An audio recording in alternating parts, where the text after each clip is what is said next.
It's from the judgments that, that people think that ye kya kar liye, or will is Swaji really serious about making a film school? He's a filmmaker. Why would he do something like that? First of all, that he's just doing this for his daughter. Okay. Yeah, I was his daughter. Like, हाँ वो बेटी के लिए एक side का कुछ तो करना है ना उसको busy रखने के लिए. So it was that kind of attitude. Journey that you made. You chose your own way of shining in this world. Have you ever felt maybe some pressure, silent one, being created in your mind, in your soul, of answering that question to yourself? A life-work balance. Women will always face some sort of, kind of discrimination there where they are not able to reach their highest potential. We just carry a lot of emotional labor silently, many times, in different phases of our life. I think that really broke me. We didn't have money to, in fact, pay salaries or electricity bills because we were in such a, I think the strongest ally you can have is yourself. If you are good to them, when they're starting out in your organization, they will be the most loyal to you.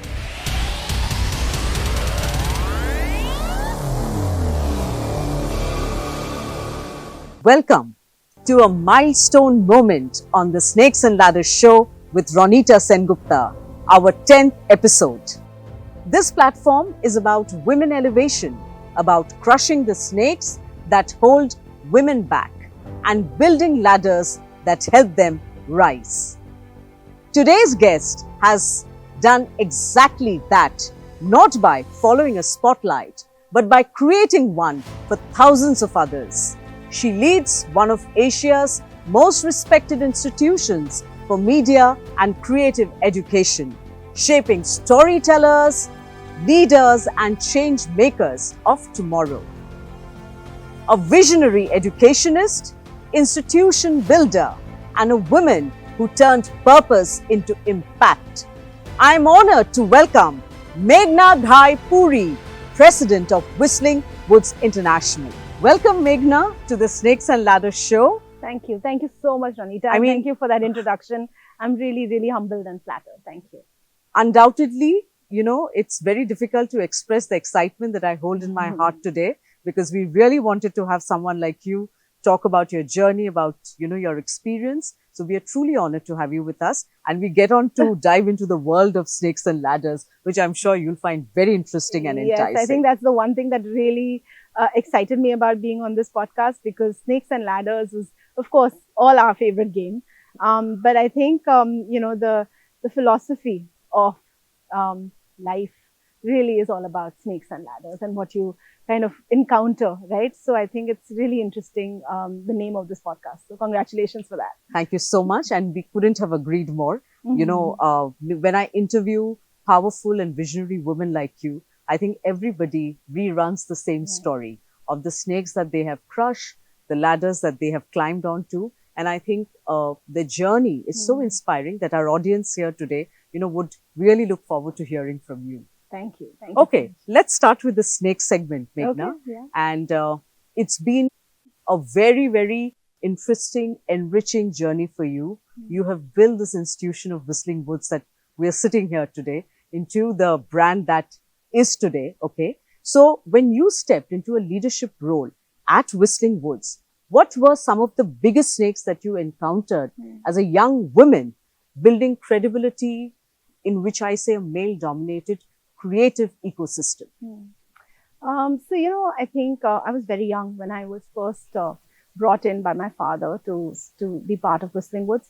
It was his dream for many, many years. In fact, it started even before he became a filmmaker. He made a promise to himself that when one day when he becomes successful in life, he would like to give back to the industry in the way of helping talented individuals from all over the country who don't know how to go about starting their careers in the creative field. And it was always his dream, but I didn't know I was going to be part of it until I was in London and he called me and he said, you have to come back for this. And even at that point, I didn't really think he was serious, because he's such a filmmaker by heart that I thought, how will he want to start an institution and run like a corporate setup? And I was doing business management at that point. I'd finished my graduation. I was working in London, and that's when I came back. So when I came back, there was nothing. we didn't even have where we were going to build the school, True, what kind of true. school. We didn't even have a name, right? Yes. But I think over time, we started working together. We started talking to a lot of people and realized that there's so much potential in building something like that in a city like Mumbai, in an industry that is the largest in the world. But we really didn't have any space like this. To answer your question, because I was young and I am a woman, there were challenges. I won't lie. I think being the founder's daughter helped in some ways because nobody would say it to my face. And I think that was the only difference. But everybody was doing exactly the same thing that they would do to anybody else if they saw a 23-year-old, trying to start something new, do something different. So there were lots of those cases where I found out, and this went on for many, many years. It didn't stop at the beginning. It was even after I started running the school, I found that there was stereotypical kind of views on my leadership style, where because I was really trying to make a difference. I was really trying to be changing the culture of what people had seen over the years in the film and entertainment world. And I think that did, and it did hurt, right?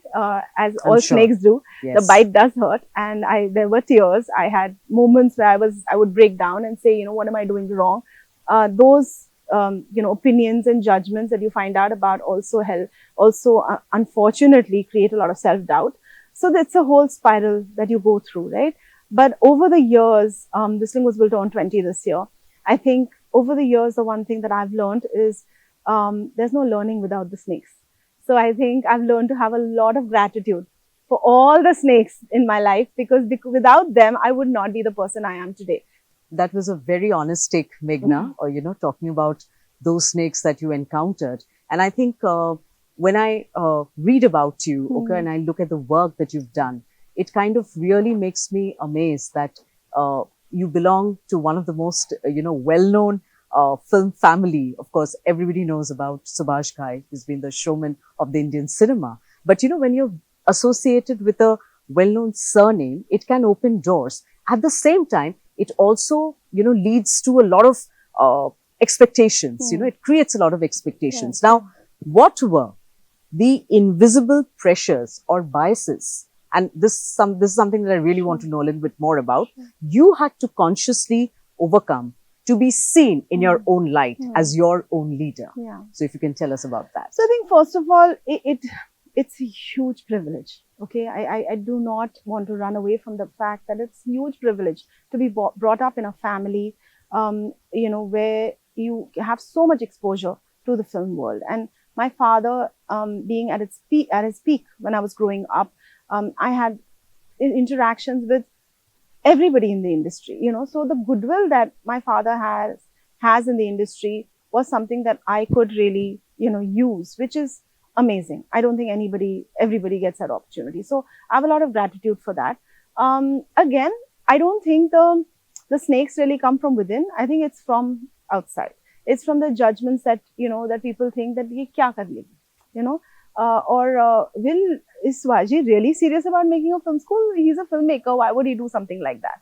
There were a lot of doubts that we faced right at the start. First of all, that, he's just doing this for his daughter. Okay. Yeah? Okay. So if I was his son, maybe it would have been looked at differently. But because I was his daughter, it's like, wo beti ke liye ek side ka kuch to karna hai na, usko busy rakhne ke liye. So it was that kind of, attitude. And I never wanted it to be that. I think a lot of credit goes to my mom, who herself is a homemaker, who always inculcated in me that I have to have a career. I have to be a successful career woman, despite, without putting any pressure on me in terms of academics. She always had huge aspirations for me.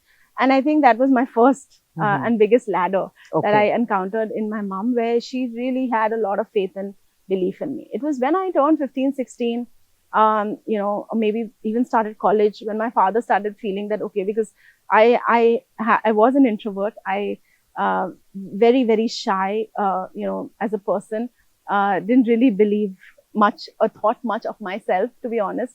I think I was growing up in my father's shadows. And, kids can go two ways. Either they can be overconfident and really outgoing, or they can really take a backseat and say, okay, let that shine. I'm going to be. Exactly. And my mom's like that. She's a very down-to-earth person. She doesn't like the limelight. So both of us would always be away from the limelight. And I think that shaped the person I am. But by the time I left for London, I went to college. That's where I met my husband, my second ladder. I know this is a snake's question, but I'm kind of that's okay. going with the flow of my journey. So, my ladder in terms of finding a person who really helped me believe in myself, who really made me see the values that I had that I myself didn't recognize for a very long time. Mm-hmm. So he really helped me realize my own potential and just helping me believe that I am actually worth it all. So I think that helped a lot. And then I think my dad also started then noticing that, okay, she's not just going to be, the shy little girl that I know her as. All dads are very protective of their daughters. Yes. So was my dad. Of course. And that's when he started, kind of thinking, I guess, of what I could do. I did. He was very open about giving me opportunities. So I had a lot of opportunities to work in the film world. I assisted him in Pardes. And, he gave me opportunities to be part of the script writing team, to the film direction team, to the edit team, to the post-production, to marketing, distribution. So I actually got the, overview of what goes on in a film. But unfortunately, I decided not to do any of that. Eventually I said, I don't think this is for me. And when Whistling Woods came up, it was like, honestly, the ideal kind of situation for me to kind of come in, be part of something that nobody else had done, and to be able to really show to people that something like this can be created in India. So in terms of his contribution, it's immense. In terms of the judgment that people had, those were also there. But over time, and I think one thing I did not do is I didn't try very hard. I didn't feel like I needed to try very hard to prove myself. I just kept going. I just kept working hard. I kept staying true to who I was when it came to policy making, when it came to making rules on the campus, when it came to hiring people. I stuck to my intuition. And I think over time, that is what really, kind of showed everyone what I was doing and why I was doing what I was doing.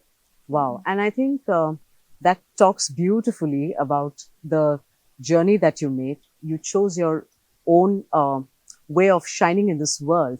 And it brings me to a question probably a lot of people may have asked this before, that because there were these unexpected pressures, okay, and these expectations there, I'm sure people may have asked you that, Meghna, why don't you go behind the lens, behind the camera, just like your dad did, okay, instead of taking this institution ahead. So have you ever felt, maybe some pressure, silent one, being created in your mind, in your soul, of answering that question to yourself? Or just like you said, Absolutely that, you not. just thought that you didn't want to do this? Absolutely not. I think as a personality, I wasn't cut out for this industry. And like I said, my mom shaped me a lot. And she was behind the scenes, So my dad's behind the scenes. She was like she's the person, she's the pillar behind him. So I feel for me, my entire personality was not suited. And I tried. It's not like I didn't try. And I had a lot of fun, I have to say. I learned a lot. The amount you can learn on a film set is incredible. So I think that I honestly suggest, and I was talking to some CBSE principals the other day, and I was telling them how even if your students want to become CEOs tomorrow, they must learn how to make films. Because what you learn on a film set in terms of collaboration, in terms of teamwork, in terms of leadership, people management, that all comes handy eventually in life when you are running a company.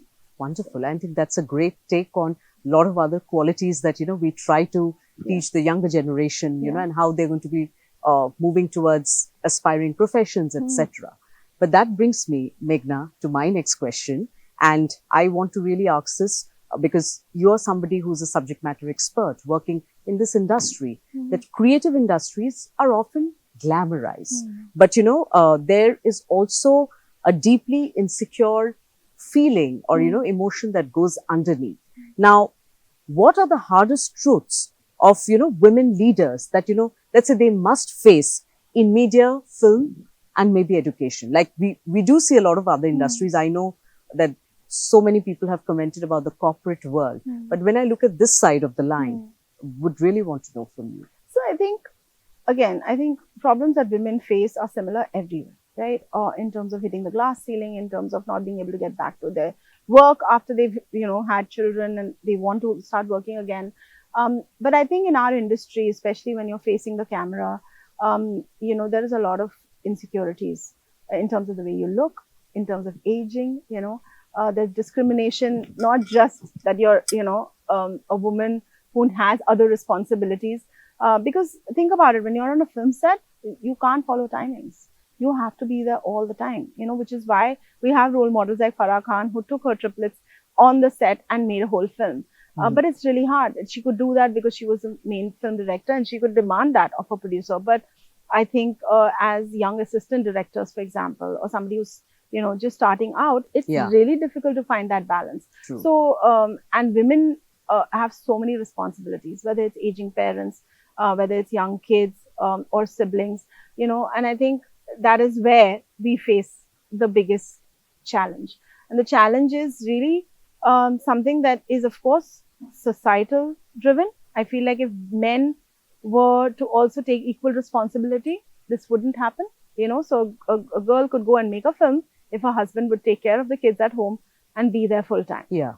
If he took a break from his work, but very rarely do you see that, right? Yeah. So I think until that equality happens, where men and women learn to have a life-work balance, women will always face some sort of, kind of discrimination there, where they are not able to reach their highest potential, like men do, because of all the other issues that they face. So I feel it'll take time. We are getting there. I have faith in women like us who are bringing up boys and sons who we are inculcating those values of equality and leadership.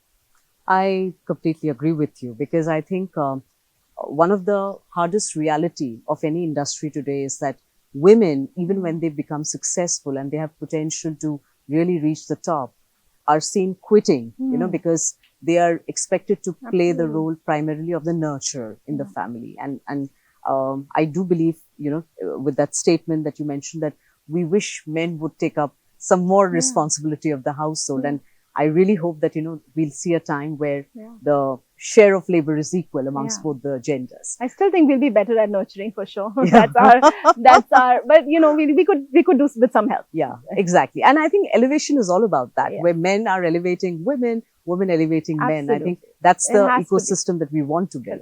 Now, Meghna, women, and I think you will agree with me, we just carry a lot of emotional labor silently, many times, in different phases of our life. I'm sure you've not been an exception, okay? None of us have been. How did you manage maybe the burnt out syndrome, the self-doubt, or the fear of letting people down while leading at a large scale, an institution like this? So I encountered, about 15 years ago, I encountered spirituality in my life. So not religion, but a philosophy and a practice that really empowered me to be the person I am today. And the change, like even my parents who are so close to me, or my husband, or even my kids, the change that they've seen in me in the last 15 years is a testament of that. So I practice Buddhism. I'm part of the Soka Gakkai, and we are a community of Buddhist members who are really practicing what the Buddha taught, but in this real world. Yeah. Okay. In this, so no mud, no lotus. So how do you bloom like a lotus flower in this society where there's so much pressure, there's so much self-doubt, judgment, all of that, right? And I think the practice has really shaped the person I am today. So if it's, that I'm a little bit more confident than I was, if I am a better human being than I was 15 years ago, or just being able to, take decisions in my work with wisdom and clarity, all of that I honestly kind of dedicate to this practice, because I feel this, and it's not a practice that somebody else tells you what to do. It's about me and how I worked on myself using the principles of Buddhism. And so I feel that and I think a lot of, like when I was young, I felt like, why do we need spirituality? That's for older people. Once you're retired, True. then you go into this. Yes. But I encourage my children, even though they're much younger. In fact, since I started, they started.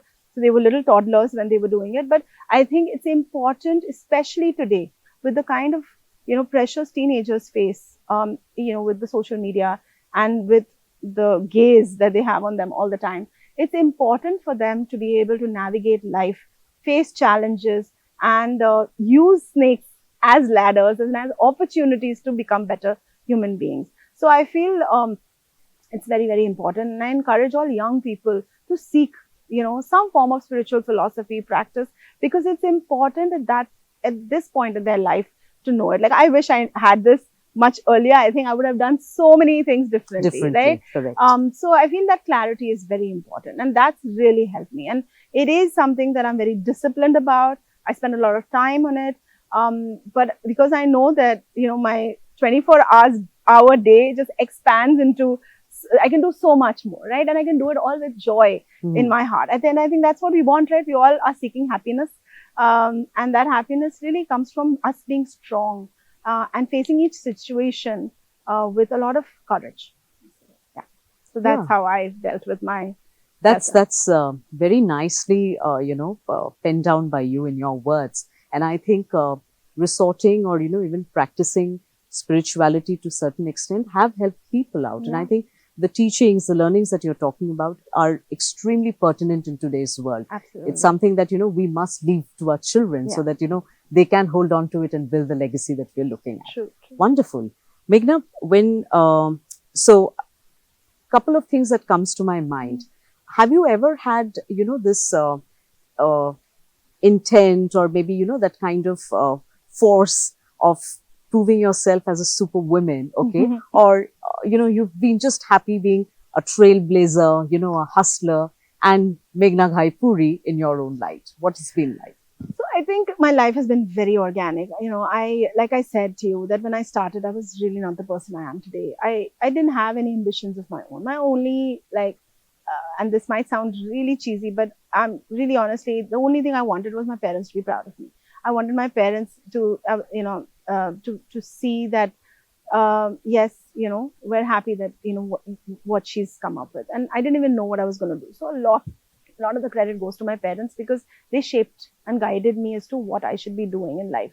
And now that I look back, I think of Whistling Woods and I can't think of anything else I would have done, right? Because it's helped me use the goodwill that my father's created in the industry over the years and pass it on to the next generation who really is so grateful to us. And that is such a fulfilling feeling. Every time I meet an alumna of ours, or we see their name on the big screen, it is so gratifying that, what we work towards, it's paying off. It's paying off in such beautiful ways. So I think that this is something that was perfectly made for me, and I feel the universe had a huge role to play in that as well. So I really do consider myself very, very fortunate. Wow, wonderful. That brings me to the last question of the Snake segment. And looking back, was there a moment, when, let's say, a setback nearly became a stopper for you? And what did that snake teach you? So I think the biggest, biggest or the toughest time that we as an educational institution, and all of us, my father, myself, my husband, because we work together, have faced is when in 2012, we were asked to shut down our institute. Oh my God. And it was a huge battle, a court battle, and the government was involved. And, I think that really broke me, and that is when actually I started practicing Buddhism as well. But that really broke me. I was very, very, I felt like, what is the point of doing all this? And then, having the risk of losing it all. Yeah. So I think that was one of my lowest points. I think in 2 years, until we got the stay finally in 2014 to continue our institution, I must have aged 20 years. But again, every crisis brings an opportunity. So I think if I didn't have that crisis, I would have not been introduced to Buddhism. I would have not started practicing. And I think those 2 years were so value creating for the institute. You know, we started our first MBA at Whistling Woods. We started, I was given a fellowship, in the UK, which was again such a surprise. So many benefits, but I think it's a lot about how we look at life and our conduct towards a situation or a problem, which can really change that crisis into an opportunity. So I feel that definitely was the worst time that all of us faced. Okay. And I'm grateful to every staff, every faculty, every parent, every student who stood by us in those days. And there were we still have so many of them working with us still. And they went through those really tough 2 years where we didn't know whether we were going to survive. We didn't know how we didn't have money to in fact pay salaries or electricity bills, because we were in such a, the case was taking over all the finances. We anyway weren't established at that point. It was just about 5 or 6 years into the school starting. So we were not really making profits at all, not even breaking even. So it was such a difficult time from all ends. But again, I think it taught me how, there are people in the world, there are good people in the world who will stay loyal to you no matter what. It taught me that all those people in the industry who were initially not sure about what we were doing, what Whistling Woods was all about, they all came to support us. Yeah. At that point, they found out about what Whistling Woods was. They really made an effort to come and get to know what we were doing. And then they went out and spoke for us. So I think the kind of support we got from the industry, we always started Whistling Woods as an industry school. But I think after 2012, we really truly became an industry school because of this crisis. So I'm eternally grateful for it, because we really wouldn't be challenging ourselves the way we do today if it wasn't for that. And today you guys are one of the biggest in Asia. So, heartiest congratulations for that. Thank you. It's a long way that you have come, and you've made this institution, as I said earlier, the brand that it is today. So this was a very insightful Snakes segment with you, Meghna. And time to move on to something more motivating, but we'll definitely talk about the ladder segments and who are your allies in this journey. Thank you. So Meghna, coming to the ladder segment, I have a set of, very interesting questions. And again, something that will dive deep into your journey. We really want to know who were your allies, what motivated you, and what were the ladders that you could climb. So my first question in this segment is that what personal values became your strongest ladders in shaping the Whistling Woods, Institute into a globally respected institution? So I think, your parents, of course, play such a huge role, right, in shaping your values and the person that you are. And like I mentioned earlier, my mom has taught me about being a humble person, being a kind person, being a compassionate person. And, I use those qualities, as a leader. And then my dad's taught me so much about having courage, to do what you really want to do, and to have devotion for your work. I think passion as a word is used very loosely. I feel devotion is what's important. Even for the younger generation who's looking to follow their dreams, they need to be devoted to their work. And my father is really, even today, he's a workaholic, and the way he puts in his heart, mind, soul, everything into his work. So I learned how to be devoted to your work from him. I learned how to be resilient from him. How to really know that there are going to be challenges in life, but you have to just keep rising. You have to keep, seeing them as they come and keep doing what is right. Integrity, I think that is a huge thing. Quality I learned from my husband, because he's a very sincere person, and he's always told, he's always looked upon by everyone as well as a person who's very truthful, right? And he's, he is who he is, so he's very true to himself. So I think these are all the values that my family brought to me as I was growing up. Since I include my husband because I was really a very young kid. I was 18 when I met him, so that's why I think these are the things that really have shaped me, and these are qualities that I imbibed in myself, and they became me. So when they became me, and when I decided that I'm going to be true to myself, I'm not going to be somebody else. And yes, as a young girl coming into a career like that, you do want validation. You do seek for people's kind of people telling you that you're doing a great job. Over time, though, you learn that you don't need that validation. Yes. You don't need to really wait for people to say that to you. You understand from all the snakes that you've bitten by and all the ladders that you've crossed that you need to believe. So I think the strongest ally you can have is yourself, right? In terms of knowing that I have the potential to do what I expect of myself and what I want to become, Yes. and how I want to shape the institution that I am a leader of. So I feel that a lot of that comes from your own self first. And then, of course, you take everything that you've drawn from as a child, as a teenager, as a grown woman, and you use that in your daily life. So we spoke about the legacy that you're carrying, and it is definitely not easy, Meghna, because you're carrying so many qualities, that you've learned from your parents, from your own work experience. So I'm going to get into a little bit more about the multidisciplinary stuff that you've done, because I see that has shaped up your leadership style. So you've worked across marketing, distribution, education, and institution building. Now, when you look at this multidisciplinary exposure, how has it helped you in terms of becoming a ladder for sharper leadership style? So, I think that you can't be a good leader unless you've gone through everything yourself, unless you've done you've gone through the grueling process of being an intern, or being at the lowest level of every department. And that's something I did. I mean, right out of college, I was working at a startup in London where we did everything. Like I did everything from dispatch to, making presentations, to updating the website, to, figuring out content for the website, everything, right? So when you work in a startup, great way to learn that. True. When I came back to Bombay, my father did not give me one big office, with one big table and chair and said, he basically put me everywhere. And he said, Abhi, sikho, like you learn. And I was never treated as, chairman's daughter has arrived. I worked with every department as an intern so that I could learn. And I think that has helped me a lot in having more empathy for people who work for me, who I work with, so that I understand what it is that marketing struggles with. What is it that, PR is all about?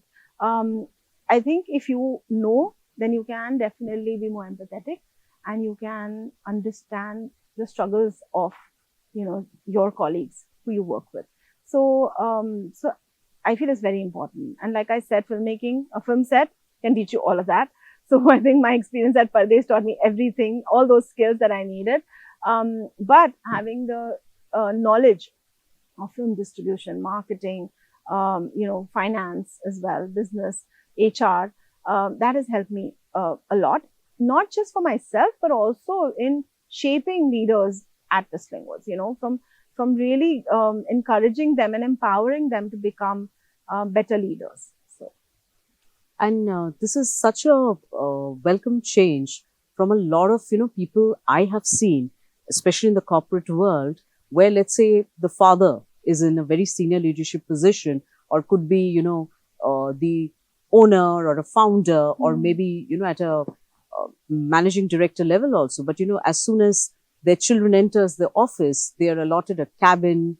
They are kind of not even given official employment letters, and they're asked to maybe lead a team of interns when they should be doing the internship themselves. Right, but I think it's heartening to know that you went through all the drill, because that's what's made you the person all today. My father. In fact, I've shared this experience before in interviews, but my first kind of education to how things were going to be for the rest of my life was when I was working as an assistant director. Actually, I was an intern. Okay. Maybe the third AD, like final, the lowest rung. And I was on the direction team, and we had a shoot that morning, and my mom said that my dad was going to leave early, of course, because the shoot timing was, I think the shift was at 9. And my mom said, "Thoda ruk ja, just take your papa's dabba and go." So I walked in with the dabba at 11 o'clock thinking I'm being such a good daughter. And I remember my father blasted me in front of the entire set. Okay. And he said, "Who do you think you are?" He said, you can't walk in. When a director comes in at 9 o'clock, you're supposed to be at 6:30. So don't think you are who you are. You are here as an intern. And I Wow. remember going because I was also doing costumes, so I used to have to go and meet Mahima all the time. And I remember going to her and crying, and she's like, "I know your dad shouts a lot," and both of us were crying to each other. But and I felt really humiliated that day. I felt like, why did he have to do it in front of everyone? Yeah. Why did he have to shout it? But honestly, like I said, he's such a devoted worker, like devoted filmmaker, that he doesn't care. He doesn't care. He's not going to think of all of these things. And that was my most valuable lesson that I've learned, because being on time, not thinking who you are because of who you're related to. Yes. Yeah. And I think that really shaped the person I became, even at Whistling Woods. Even though I was the first employee here, right? Like I was one of the first people to start working here. I know everything about this institution from when it was like day zero. But despite that, I feel like I've been conducting myself in a way that I work with people rather than, they work for me. And that was one lesson. That incident really taught me a lot. So. I think very tough workplace ethics. Oh my God, your dad has, taken you through and taught you. But yeah, I think there are values which, when our parents teach us, we kind of learn it, and absolutely. Later on we see, how it's kind of paying dividends. Talking about education, Meghna, because you did mention about it, we all know that it can be a very powerful ladder for women. Now, how did the idea of scholarships, because I know that Whistling Woods definitely as an institution gives out scholarship to meritorious students, how did that, then rural women empowerment and also inclusive access become central to your leadership philosophy? So I think, again, it comes from the kind of person you are. So, the fact that when I started researching about Whistling Woods and I started looking at everything, I realized that talent can come from anywhere, right? It doesn't have to come from a certain strata of society. It needs to be honed, it needs to be nurtured, and everybody doesn't have the resources to go through that. So it was, in fact, even though we were completely privately funded, we had a huge loan to start this institute. We had to first look at breaking even, because it's a private institute without any government grants. We needed to, break even. It was my dream right from the start that I want Whistling Woods to become a place where I'd never have to reject a student because they can't pay the fee. I know we have a long way to go still. It's something that an institution like Harvard would do, because they have so much in terms of, the funding that they get. But I feel that is definitely something that I wanted. And again, if you want something bad enough, you work towards it, Yes. and you then make policy in that way, and you try to, inculcate it. And so for scholarships, again, it was always that even though we were not making money, we were a loss-making company, we never ever, shied away from giving scholarships. We were like, no, meritorious students, definitely. And then we extended it to students who really, really were underprivileged, kids who came from NGOs. And there's a proper process that we go through in terms of screening, but really understanding, how talented they are, as well as how dedicated they will be towards this, because it's not easy to sustain a career here without any resources. So we give them, almost 100% scholarships, so that they don't have anything to worry about when they're studying here. And, to our surprise, it's been an amazing scholarship program. We've had students do so well for themselves in the industry, despite the very challenging circumstances they've come from. Maybe even, in spite of those, because I feel that's what shapes a good filmmaker, right? The experiences, the life experiences you go through. So, so yes, for me, it's always very important to be able to have that kind of approach to our students, where they are not just coming from certain backgrounds. Talent is always appreciated and encouraged to come forth. So that is where it came from. But yeah, we've only extended ourselves more and more and more over the years. And I'm really happy that I got the support to run the scholarship program the way I wanted to. That's an eye-opener, definitely, especially for the audience who's listening to us. And I'm sure a lot of young girls, and women, or I would say students, who would probably want to make a foray into this area. I'm sure that, they may definitely want to come and apply in Whistling Woods. I hope so. I really do. I think that talent is is Yes. is all over. In our country, there is abundance of talent, and storytelling is, again, India's known for that. So I think that if we can, have more and more worthy students who really, and a lot of it depends also on parents, because parents themselves don't think that is industry mein padhai ki zarurat hai, or why do you want to enter this industry? Yes. Do something more conventional. But I really believe that if your child is talented, um, if you allow them to do what they love, they will never find that kind of happiness anywhere else. Yeah. And They'll always have regrets. It's important to talk about things that are unconventional. It's important to talk about professions that definitely may have an unconventional twist, but it can take you to the next level, because it teaches you leadership, it teaches you team building, it teaches you, even a sense of business in a very different way. So I completely agree with you on that. Now, Meghna, my next question would definitely be about your perspective when you're looking at, the next generation of women leaders in the creative business field or the creative industry. What ladders must institutions urgently build for them? They were not there during your time, but when you look at today's world, what do you think should be done? I think for sure there has to be a more equal policy, in terms of men and women. There has to be equity of pay. There has to be equity of opportunities. Yeah. We have to completely stop looking at women with that, scared filter. Ki, Arey, abhi she'll get pregnant. Arey, abhi she'll have children, then she'll stop coming.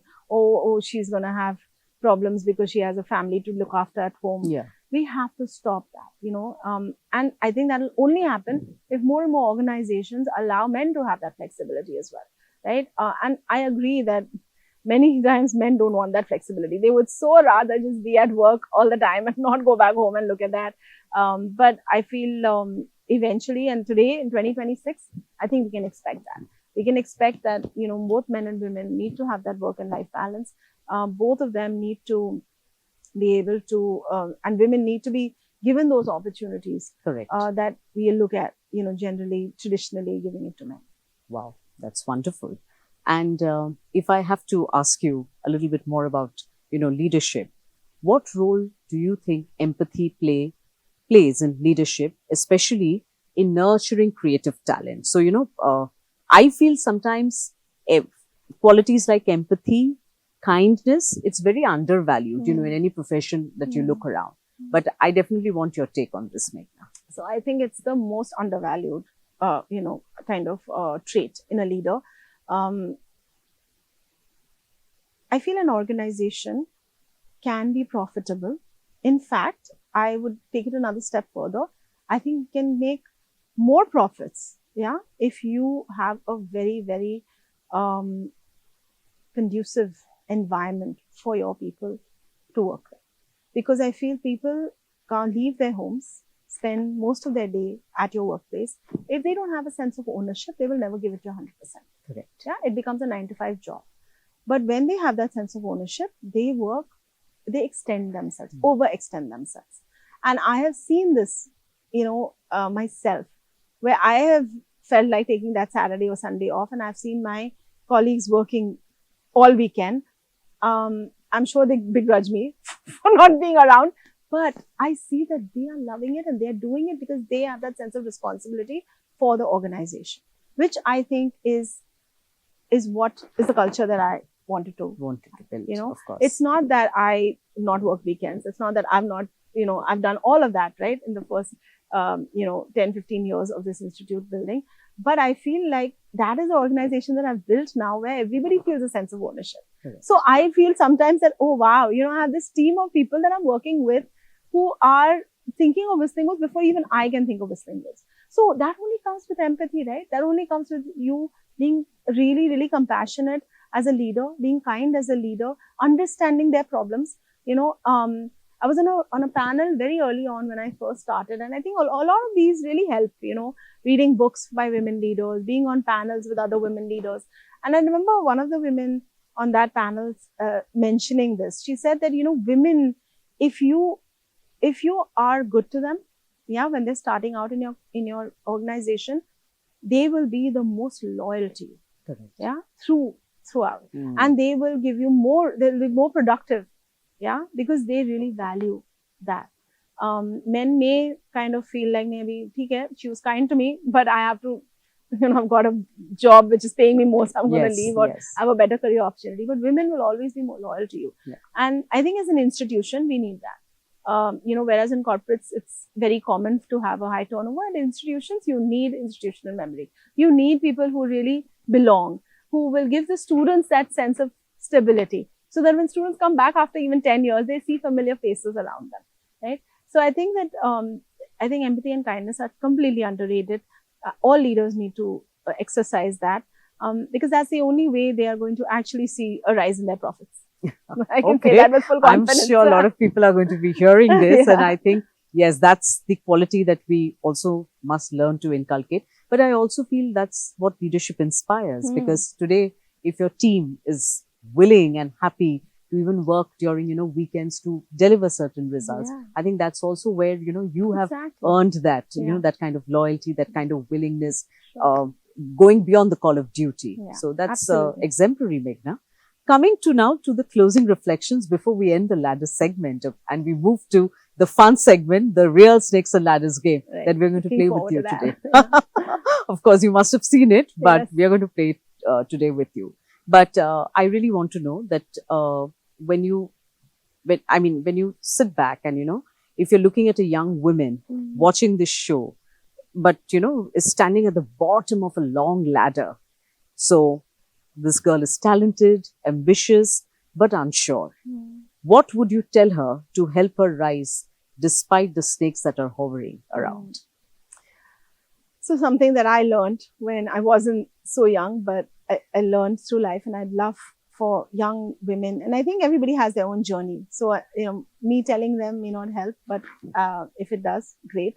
I think young women need to learn to believe in themselves. The first thing that you need to do is really believe in your own potential. And that is not easy to do, especially like you said, when there are so many people hovering around telling you, you can't do it, you can't do it, you can't do it. But that ladder will take you to that happy place that you've always dreamt of if you stay true to yourself, if you get rid of all self-doubt, you are able to understand that hard work is the only way, right? No other way will take you up that ladder. I think a lot of the generation that we see now is looking at escalators and elevators, and they're not looking at climbing those ladders. Yeah, but honestly, in life, you will have to work hard, be persistent with your dreams, yeah, and work towards them persistently. Be resilient. Do not give up when that one setback happens, or two happen, or 10 happen. Giving up is not an option. Yeah. Yes. And I think that is something that you will need to build yourself, and which is why I think that having a strong spiritual sense will help you do that, because you will connect with yourself better. Wonderful. I believe that all of us who are going to be watching this show today will resonate with you. But it's been such an interesting, such an insightful and enriching journey, Meghna, that you spoke about. So with all the talks that we've had now, it's time to take you a little bit through the fun let's have ride. some fun. Yes. Yeah. And this time it's going to be rapid fire. So are you ready for it? I think so. Okay. All right. Let's go for it Let's then. go. Okay. So we are back into the last segment, but Meghna, I can assure you, this is going to be a fun round. I'm We've- sure. We've had a lot of serious talks, Yeah. but it's time to take you a little bit on this ride of the Excited. snakes and ladders game. Now here is the board, and that's your queen, Mhm. and the dice is in your hand. So you Okay, will have let's to go. roll it, and we'll see where the queen moves up and Sure. reaches here. But I'm going to be asking you a lot of rapid fire. Okay, then. Go ahead. So let's go. 3. Okay. So my first question to you here is rapid fire. Bollywood drama or boardroom drama? Which is harder? Same, but different. Okay. Let's move on. That's a 5. Okay, you get into the ladders zone. Okay. One sentence that you keep repeating to your students all the time. Where is your ID card? Oh my God, you do that? I My do that all the principal would do the time. same. Okay. All right. Let's move on. That's a 3 for you. Okay. Meghna Ghai is really moving fast. Okay. So let's see what's the next rapid fire question for you. One rule that you would happily break in education. Exams. I Exams. still get butterflies in my stomach when I think of exams. I would do away with exams. Okay. All right. Let's play the next round. One. Oh my God. Okay. There's a bit of, Setback. roller It's coaster okay. I ride. like Yeah. setbacks. Okay. My question here to you is that, what is that is more like a legacy pressure? Okay. So it is the snake or the ladder for you? Legacy pressure. Definitely the ladder. Okay. Fantastic. Let's move on. Okay. Yes. That's a 2 for you. Okay. Meghna, one word Whistling Woods stands for. I would say integrity. Integrity. Wow, wonderful, because you do speak about integrity in the last segment. Let's see where it takes you now. 5, no problem. Okay. Shortcut. No. No shortcut. We'll play this round a little Okay. bit more. My question to you is, one film lesson that quietly shaped how you lead people today. I think there are many films, that teach you so much. It's about you, how you want to learn it. But I think one film that is to do with education, to do with teacher-student relationship, is a film called Dead Poets Society. Okay. I feel that film really taught me about how courage is more important than conformity. How the compassion that the teacher has for his students and the love that the students face for him. And I think that that is what really, reminds me again and again when I interact with students and when I run students. Wow, thanks for sharing that. And let's play the next roll of dice. Okay, it's a 3, but it's okay. I'm sure the next one will take you here. Yeah. But my question to Yeah. you is, which of your father, Subhash Ghai's film, best reflects your leadership style? Which of his films reflect my leadership style? Wow. Like a character, or maybe, I something think, that you saw. in the I film. want to say Aishwarya Rai's character in Tal, because she starts off as something very different to what she is. And I think that's my second half in that sense, where I really did, Wow, grow yeah. as a person, as a leader, through the journey that I've had. So, Yeah. And I think it was Maybe a not as beautiful or glamorous as her, but definitely as a person. But it's a beautiful replay of a woman's journey. Yes. So I think I can also kind of resonate with that. But yes, let's move on and see how you roll the dice here. Okay, there you go. You've reached. Yes, come on, move the queen. Wonderful. And we close this with one question for you. One of your dad's film that you secretly rewatch. I think it has to be Cars. It's an all-time favorite. Yeah, I think Simi Garwal was just outstanding, even if And she was a I wicked one. secretly go back and watch my dad's cameo in Paisa Hai Paisa. So, yeah. Wonderful. Okay. So, I would like to kind of say a big thank you to you, Meghna, for being so sporting, for being so spontaneous, and with your thoughts, with Thank whatever you. you've shared with us. But, if there was one ladder that you think women can build for other women, and as from one woman to another, I'm asking you this, what would that be for you? I think it would be of trust and friendship. Wonderful. So here's Thank to trust you. and friendship Yes. between us. With that, I think the Snakes and Ladder team would like to wish you all the very Thank best you. to take Whistling Woods to the next level. Thank you and everyone. make India, make us very proud, and all the best for your entrepreneurship journey. Thank you. So Thank you so much. please Thank you keep for having me. inspiring This was us. great fun. Thank you. Thank you. And here's a small token of gratitude Oh, for you thank from you. the SNL team. Thank Let me you. just hand it Is over it- to I you. thought it was going to be the board game. Really? So Oh, this is wow, for you. This is so please. lovely. Thank you. Thank you. We pose with it like that? Yeah, sure. Thank you. And here's to the viewers. Please watch our show.